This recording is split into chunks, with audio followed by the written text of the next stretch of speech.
Let's go! LSU versus Florida. And guys, I'm not going to lie, this sucks. Because normally in my game previews, we focus just on the games.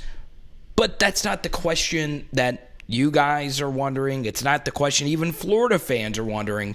Will Ed Orgeron be fired after the Florida game, or will it be towards the end of the season or at the end of the season? And I'm going to give you my honest answer, but I feel as if I need to do a little bit of a game preview. So friendly reminder, as many of you know, halftime and post-game live streams. We not only do those streams, we actually chat during the game. Injuries with an asterisk. Okay, now you're looking right now at obviously a long list of names, including Ali Gay with season-ending injury, Eli Ricks opting for the season-ending injury, the season-ending surgery. Andre Anthony had a players-only meeting, which is good for leadership and all of that, but he's already out for the year. Major Burns won't be in this game. And, you know, the list goes on and on. If you had a list of LSU's top 10 players, which we did before the season, about 90% of them are hurt. And that is absolutely wild when you think about it, until you get to a really juicy storyline, which is LSU had a player. It's honestly painful to even say. LSU had a player leave the team. Okay? Now, look, opportunities arise for all different types of players, and people find different interests. This could have happened on a winning team, but according to LSU Odyssey, Joseph Evans has left the team to pursue other interests. And Joseph Evans was a guy that not only received a ton of playing time, but was also a player who Ed Orgeron pumped up all offseason about how great he was, and he, outside of a few plays versus Central Michigan, really didn't do anything. Let's be honest, the fourth or fifth best defensive tackle on this team anyway, so, you know, it's not a big loss, but it's something to be said about being uncompetitive in football games and losing games you shouldn't be losing, and players just packing their bags and go. And key number two is, quite simply put, Dan Mullen is a genius, and he has torn us to shreds during his time not only at Florida but Mississippi State. His offenses always find a way to move the football. The good news, though, is his defense hardly ever plays good against LSU, including the last two seasons. Obviously, Max Johnson as a true freshman, and the year before. I know this sounds weird, but that was LSU's most efficient offensive performance, maybe outside of the Oklahoma game, because they averaged 10 yards per play offensively. They ran the football, they threw the football. The offense could do whatever they want, but Dan Mullen's offense kept them off the field. That's why it had to wait until the fourth quarter for LSU to actually pull away. So once again, it sucks because LSU and Florida have so much history, and it basically means nothing. Now we get to point number 3, and it is simply put, special teams. We always do special teams on point number 3, and look, I'm not going to spend too much time on this because we did a full video on it, and you guys tell me to do more kicker content. I've legit had people reach out to me, and I did a full deep dive on Cade York, and it is by far our lowest viewed video. And out of anyone on the team that has been robbed this season, it's been Cade York, and I explain. It is up to Florida minus 11.5 with the over-under set for 59. And this is the kind of sucky thing about it is Florida is not really that great. Okay, now they put up a fight against Alabama at home. That was probably their best game of the season. And let's be honest, their loss against Kentucky and Lexington a few weeks ago, they played Kentucky the week before. Obviously, we played Kentucky. They lost because of a blocked field goal. So Florida's losses this year are quote-unquote good losses, but they haven't necessarily beat anyone all that impressive up to this point.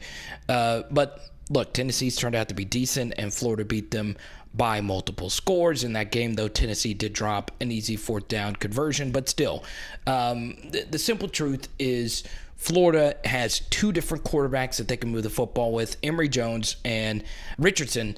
number 15, is a good player. Defensively, they're probably a little bit better than what they were last season, but still. Now, before I give you a prediction, we get into this awkward phase of the Ed Orgeron regime. Word fire Orgeron now. Well, I'll tell you this Joseph Evans story should worry Scott Woodward just a little bit. Now, once again, I wish Joseph Evans nothing but the best. We've always said this about players on this channel. Do what you feel is right. And much like the Eric Gilbert story last year, we did kind of overreact about locker room culture and all these different things when it just turns out Eric Gilbert is, well, we won't talk about that too much. So, look, I'm happy for Joseph Evans to do whatever he wants to do, but it looks as if he's trying to start a music career.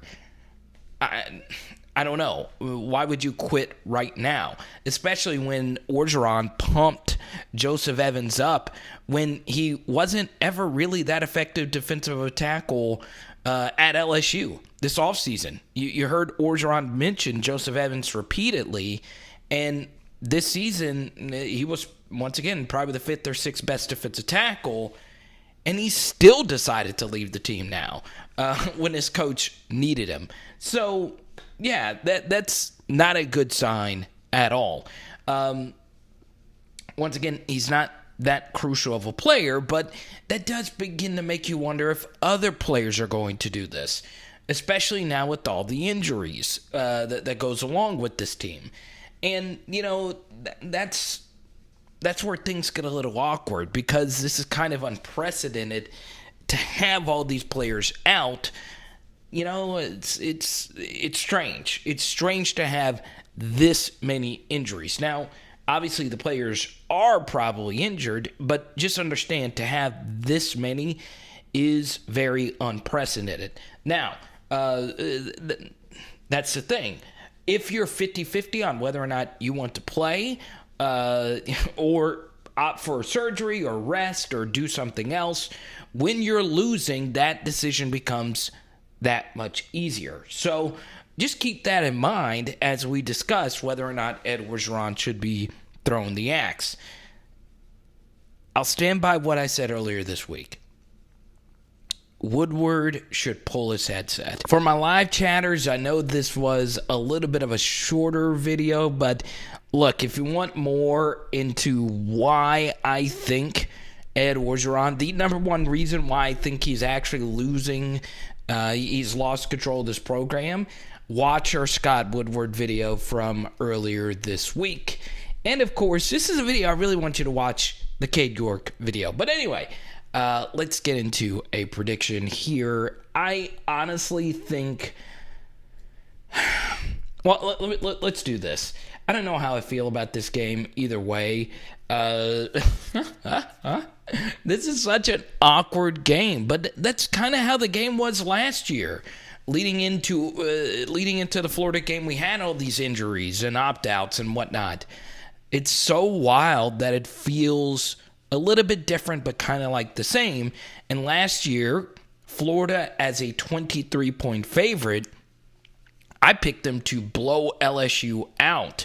So since I was so wrong on that, I'm actually going to stick by that prediction. I'm going to go Florida 41, LSU 20, just hoping that the opposite actually happens. So, don't forget, check out those videos if you want more content for right now. And our halftime live stream is going to be so much fun, so we hope to see you there. Let's go, Coach O. Get you a W. Come on. It is Power Hour LSU. Boom. Oh, yeah, we're doing pizza tonight. Let's go.